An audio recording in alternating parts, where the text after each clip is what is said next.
नमस्कार दोस्तों, हिंदुस्तान संवाद में आप सभी का स्वागत है। बिहार में विधानसभा चुनाव चल रहे हैं। पहले चरण का मतदान 6 नवंबर को होगा, दूसरे चरण का 11 नवंबर को और वोटों की गिनती 14 नवंबर को होगी। और उसी दिन तय होगा कि बिहार का अगला मुख्यमंत्री कौन होगा और जनता किसे चुनकर गद्दी पर मुख्यमंत्री के बैठाती है, ये तो देखना बाकी है। लेकिन सवाल ये है कि बिहार और बिहारी सिर्फ चुनाव में ही क्यों याद आते हैं। रोजगार, पलायन, शिक्षा और विकास जैसी समस्याएं साल भर बनी की रहती हैं, लेकिन जैसे ही छठ पूजा आती है, नेताओं को भी छठी मैया क्यों याद आ जाती हैं। बिहार की सबसे बड़ी चुनौतियां क्या इन नेताओं को नहीं दिखती, सिर्फ वादे करके भूल जाते हैं क्या? क्योंकि बेरोजगारी, पलायन, भ्रष्टाचार, शिक्षा की कमी और उद्योगों का अभाव है बिहार में। 2025 के सर्वे में पता चलता है कि 55% पुरुष रोजगार के लिए बिहार से बाहर जाता है, यानी हर दूसरा युवा अपने घर से दूर, अपने सपनों से दूर। 2024 की एक रिपोर्ट में बताया गया है कि करीबन 3 करोड़ लोग बिहार से पलायन करते हैं। सबसे ज्यादा पलायन दिल्ली, झारखंड, बंगाल, महाराष्ट्र और यूपी की तरफ है। यहाँ तक कि स्वर्ण समुदाय के लोग भी 9% लोग पलायन कर रहे हैं। मतलब साफ है कि बिहार आज भी रोजगार नहीं, सिर्फ वोट ही देता आ रहा है। अब आते हैं पार्टियों की बात पर। नीतीश कुमार ने सड़कें और बिजली दी, शराबबंदी की, पर साथ में घोटालों और योजनाओं की देरी का काला धब्बा भी जुड़ा है। भाजपा ने कहा कि निवेश आएगा, उद्योग बढ़ेगा, लेकिन रोजगार और पलायन पर अब भी सन्नाटा पसरा हुआ है। राजद ने कहा कि जातिगत सुधार और नौकरी देंगे, लेकिन जनता पूछती है दिया क्या, कितनी नौकरियां दी गई। ओवैसी और कांग्रेस सरकार की क्या ही बात करें, माइक पर तेज हैं और मैदान में मंद पड़ जाते हैं। अब जरा सुनिए उन बिहारी मजदूरों की भी जुबानी जो कहते हैं कि हम हरियाणा, दिल्ली में काम करते हैं, सरकार ने हमारे लिए क्या कर दिया है। अगर कुछ किया होता तो हम 2 डिब्बों के बीच जमीन पर बैठ कर नहीं जाते।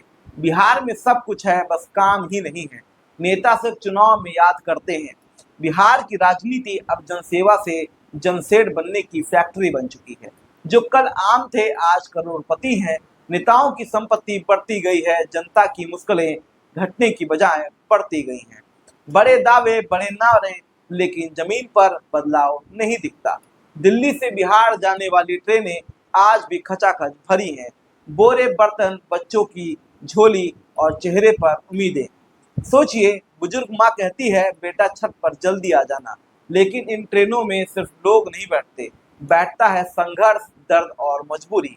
अब जरा 2025 के जो वादे हैं वो भी सुन लीजिए।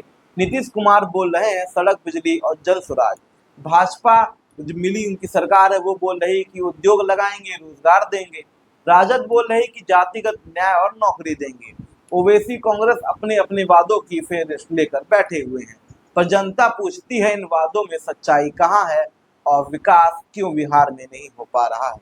दिल्ली में जब कोई कहता है कि ए बिहारी, तो एक दर्द उठता है सीने में, क्योंकि बिहारी अब नाम नहीं है, मजदूर का टैग बन गया है। छठ पूजा हमारे लिए सिर्फ पर्व नहीं है, एक पहचान है। लेकिन अफसोस है नेता हमें सिर्फ वोट के मौसम में ही याद क्यों करते हैं, विकास के मौसम में नहीं। बिहार की राजनीतिक यात्रा सत्ता और घोटालों के बीच अटकी पड़ी है। नेताओं और अफसरों की संपत्तियां बड़ी हैं, लेकिन जनता की थाली और उम्मीदें दोनों छोटी होती जा रही हैं।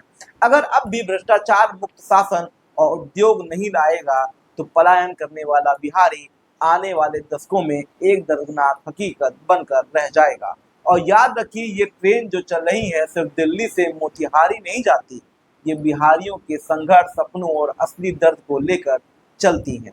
अब अगली बार छठ पूजा जब होगी तो सोचिएगा जरूर, बिहार सिर्फ चुनाव में ही क्यों याद आता है और क्यों उसकी जनता हर साल पलायन करने को मजबूर हो रही है। मैं हूं आशुतोष त्रिपाठी और अपने भाई को सपोर्ट करते रहिएगा, ताकि अब मैं खबर यूं ही लाता रहूं और आपको सच दिखाता रहूं। धन्यवाद।